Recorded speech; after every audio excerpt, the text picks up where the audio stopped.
Hi viewers, you're welcome to another episode of Safety Moment with Aliola.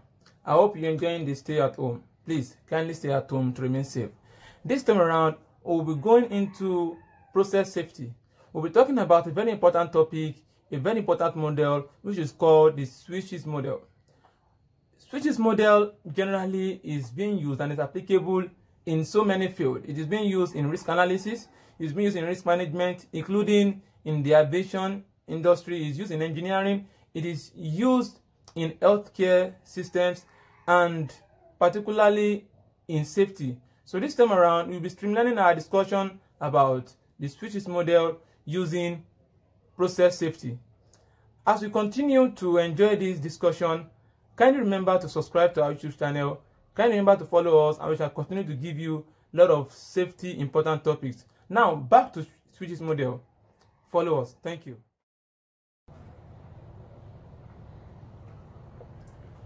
You're welcome back. We're talking about the switches model. The switches model is being represented by layers, slices of cheese. Each layer represents a defense between the hazard and the accident. Now, in switches model, there are layers of what? Of cheese, representing layers of defense between the accident and the hazard. That is the idea. And each cheese on its own has holes. These holes represent fault in each barrier.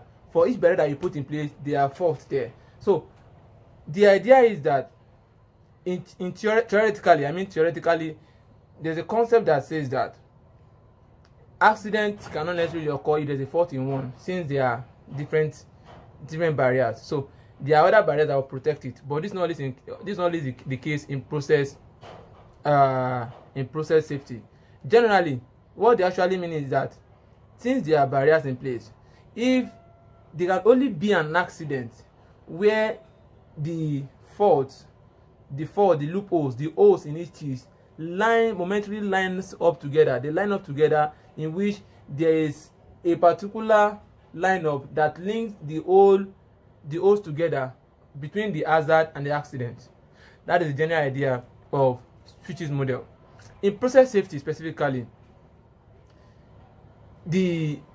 what has to do with mitigating, reducing, or eliminating risk in the process industry, the model that talks about barriers used to reduce the consequence of an hazard or risk in or major accident in process safety is using the switches model. Now, in process safety, each barrier has what we call the safety critical elements. The safety critical element. We'll still discuss about this safety critical element. These safety critical elements are what holds each barrier. What makes up a barrier is what is the safety critical element. So there are different kind of barriers used in the process industry. There are 8 major barriers that we use specifically in the process safety industry, which include number 1, the structural integrity. Very, very important. When we're talking about the structural integrity, there are safety critical elements that has to do with the structural integrity. Number 2, we'll be talking about the process containment, the process itself. There are a lot of safety critical elements that has to do with process containment. After talking about process containment, we'll be talking about ignition control. Remember, we're talking about barriers that reduce or mitigates or removes any risk or hazard between a safe operation and a major accident. That's in process safety. So we are talking about the structural integrity, we are talking about the process containment, we are talking about the ignition control system in the process. Then number 4, we are talking about the protection system. These are barriers. If one fails, one must not fail. Like I said, it's not always applicable. Now let's continue. We've mentioned the 4th one, which is the protection system. Then after the protection system, we'll now be talking about the detection system. Then after the detection system, we'll now be talking about the shutdown system, making it sit. After the shutdown system, we'll now be talking about the emergency response system. Then after that, we'll now be talking about life saving, which is very, very important, because at the end of the day, what we want, the most important thing is there should not be loss of lives. So there are barriers put in place to make sure that there is there is safe operation and there is no reason for any major accident to happen. Now, we are talking about safety critical elements.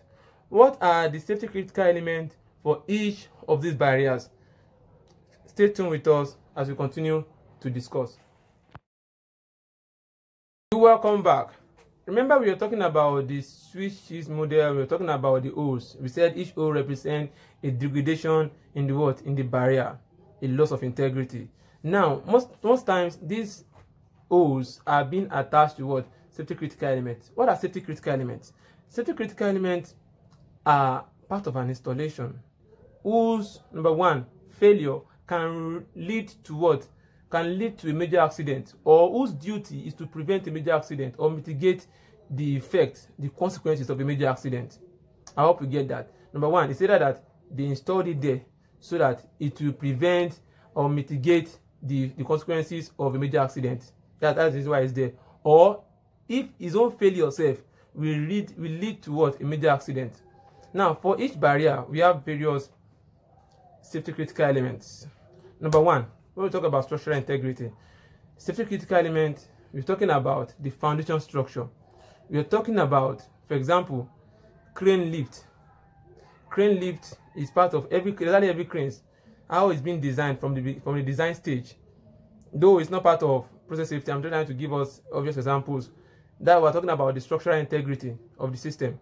Number two, we're talking about the process containment. That is the second barrier. When you're talking about the process of containment, most times you're talking about the equipment around, like you're talking about the process vessels, you're talking about the heat exchangers, you're talking about the rotating equipment, you're talking about the piping systems. They're part of the process containment. Number three, we're talking about ignition control. Obviously, when we're talking about the ignition control, we're talking about ignition in an hazardous environment that can lead to fire hazardous environment, and even non-hazardous environment too. We're talking about ventilation. We're talking about use of electrical equipment that are certified, ATEX rated, because electrical equipment too can lead to fire. So anything that can lead to ignition falls under ignition control. Spark inert gas system. We're talking about flashback arrestors. We're talking about spark arrestors. They are under ignition control. Number four, we're talking about the protection system. We are bringing it one after the other. When we're talking about protection system, we are talking about passive and active control fire protection system, because we are protecting the house from fire, from other things, from explosion too. So from explosion, we have explosion control. We have segregation, that is dividing the whole building into compartments, so that in case there's a fire, it is being reduced in one part. That is protection system. When we're talking about passive control system, we are talking about trying to maintain the integrity, the stability, and the insulation of the system. Integrity of the system, the stability of the system, and the insulation of the system. That is under protection system. Then after protection system, we are now going to detection system. For obviously, when we talk about detection, to detect fire and gas detection, heat detection system, smoke detection system, even leak detection system for toxic substances. We are talking about corrosion monitoring equipment. It's part of detection to detect the corrosion, and flaring of gas to detect when there's excess flaring of gas. It's part of detection system. Then after the detection system, if there's a failure, then the next thing that is next to it is the shutdown system. We are talking about the emergency shutdown system. We are talking about depressurization for pressurized equipment, to depressurize the equipment. We are talking about equipment isolation. It's part of shutdown system. Okay. We have a fire now. There is a pipe that connects to a place that is on fire, just like the Piper accident that happened. There is a gas that connects to that place. What we do? We isolate the system. We cut it down so that it will increase the effect of the whole burning that's happening, of the whole explosion that's happening. We get what I'm saying now. So that is part of what should be in place as a barrier between safe operation and an accident. So after having our shutdown system, the next one is emergency response system. How do we respond to emergency systems? That is our evacuation route, our escape route, emergency lighting in the system, in the whole surrounding communication system, and UPS, because UPS is very, very important. That is uninterrupted power supply.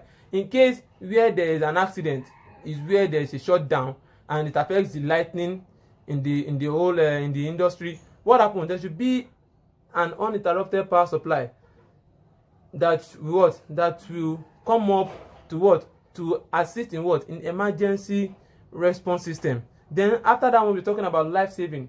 That is obviously personal safety equipment. If that's the last hope, personal safety equipment. And lastly, another route, tertiary means of escape.